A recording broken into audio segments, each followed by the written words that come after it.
नमस्कार सर्वोदयসকল राज्य सरकारों विभिन्न विभागत कर्मरत ठिकाभित्तिक कर्मचारीসকলৰ चाकरी नियमीकरण सन्दर्भत राज्यर माननीय मुख्यमंत्री डांगरियाई आज बहुकेटा गुरुत्वपूर्ण मंतव्य आगबढ़ाइছে जिकेटा मंतव्य राज्यर प्रतिजन सरकारी कर्मचारी जनातो अत्यंत प्रयोजन हेहे लगर बंधुवर्गक भिडिओ शेयर करी आजिर गुरुत्वपूर्ण खबरটো जनाई দিব और परवर्ती সময়ত सरकारी कर्मचारीসকলৰ विभिन्न खबरসমূह পোনপ্ৰথমে পাবলৈ অনুগ্ৰহ কৰি আমাৰ এই চেনেলটো সাবস্ক্ৰাইব কৰি ল'ব।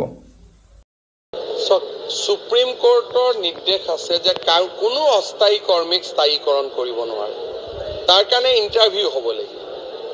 সেই কাৰণে সুপ্ৰিম কোৰ্টৰ বিৰুদ্ধেটো অসমৰ মুখ্যমন্ত্ৰী যাব নোৱাৰে, কিন্তু কাৰো চাকৰি আমি খাব খোজা নাই, 60 বছৰলৈকেও চাকৰি কৰক, কিন্তু অস্থায়ী কৰ্মচাৰীক ৰেগুলাৰাইজেশ্যন কৰাৰ পাৱাৰটো কেবিনেট আৰু মুখ্যমন্ত্ৰীৰ পৰা সুপ্ৰিম কোৰ্টে কাটি লৈ গৈছে উমা দেৱী ভাৰ্চেছ গভৰ্ণমেণ্ট অফ ইণ্ডিয়া। এই ভাৰ্ডিক্টৰ জৰিয়তে যেতিয়া মুখ্যমন্ত্ৰী বা কেবিনেটৰ হাতত সেই পাৱাৰটো এতিয়া নাই।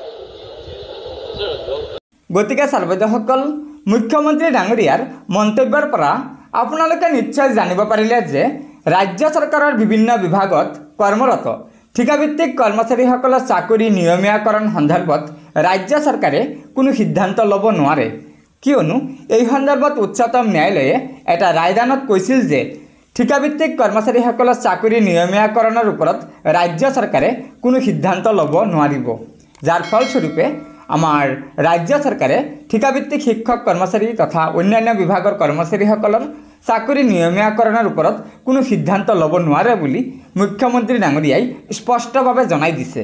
গতিকে সৰ্বদয়সকল লগৰ বন্ধুবৰ্গক ভিডিঅ'টো শ্বেয়াৰ কৰি আজিৰ এই গুৰুত্বপূৰ্ণ খবৰটো জনাই দিব আৰু পৰৱৰ্তী সময়ত চৰকাৰী কৰ্মচাৰীসকলৰ বিভিন্ন খবৰসমূহ পোনপ্ৰথমে পাবলৈ অনুগ্ৰহ কৰি আমাৰ এই চেনেলটো সাবস্ক্ৰাইব কৰি ল'ব।